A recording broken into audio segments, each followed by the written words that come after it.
Chapter 1. I'm not going to shoot you, Dr. Delaware, even though I should. What's the proper response to something like that? Gee, thanks. Appreciate the discretion. Hope you don't change your mind. Sounds like you're feeling homicidal. When in doubt, say nothing. My job features doubt on a daily basis, but it's good advice for anyone. I sat in my chair and crossed my legs in order to appear unperturbed and continued to look into the eyes of the person who'd just threatened my life. In return, I received a serene stare.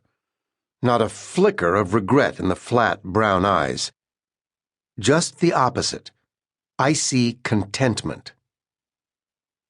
I'd seen the same creepy, inanimate confidence in the eyes of psychopaths locked up in supermax cells. The person across the room had never been arrested. None of the usual warning signs had been present. No delusions or command hallucinations. None of the bizarre mannerisms or twitchy volatility that can result from too many crossed wires. No seepage of testosterone leading to unbridled violence. The person who'd just threatened my life didn't have much in the way of testosterone. Her name was Constance Sykes, and she preferred to be called Connie. She was 44 years old, medium build, medium height, blonde turning to gray, with a handsome, square-jawed face, a mellow voice, and perfect posture. She'd been a straight-A student, had earned a B.A. in chemistry, Phi Beta Kappa, summa cum laude, followed by an M.D. at a top medical school, then a prestigious internship and residency, and board certification in pathology.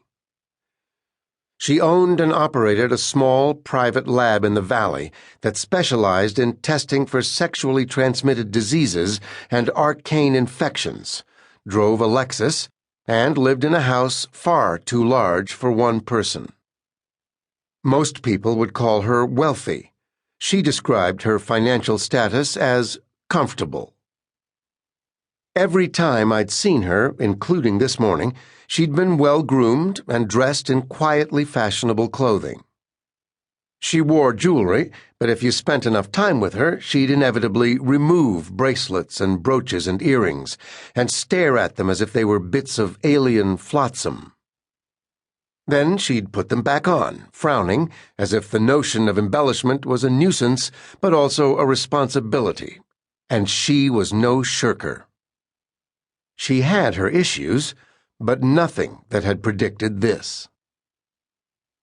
A self-professed loner, Connie Sykes seemed at ease with never having lived with anyone since leaving home for college. Matter-of-factly, she'd let me know she was an expert on self-sustenance, had never needed or wanted or imagined another person in her life. Until the baby came along. She hadn't gestated the baby or given birth to the baby, but she wanted the baby, felt she deserved to have the baby, had gone to considerable effort and expense to get the baby. That quest had been doomed from the outset, with or without my input, but I'd been paid to offer an expert opinion on her case, and Connie Sykes had just learned that she'd most certainly fail in her claim, and she was unaccustomed to losing, and someone needed to be blamed. She'd stirred up needless pain, but I felt some sympathy for her. My best friend, a gay homicide detective, describes psychologists as reflexive yeah-sayers. Forget Dr. No, you're Dr. Sure, no problem. Of course, he's right. If therapists enjoyed deprivation and prohibition, we'd have studied for the clergy or run for office. I figured if Connie Sykes called, I'd do my best to offer support, maybe smooth the edges. She didn't. She just showed up. I had time, so I led her to the office. She entered no differently than before, settling straight-backed, butt barely perched on the battered leather sofa the way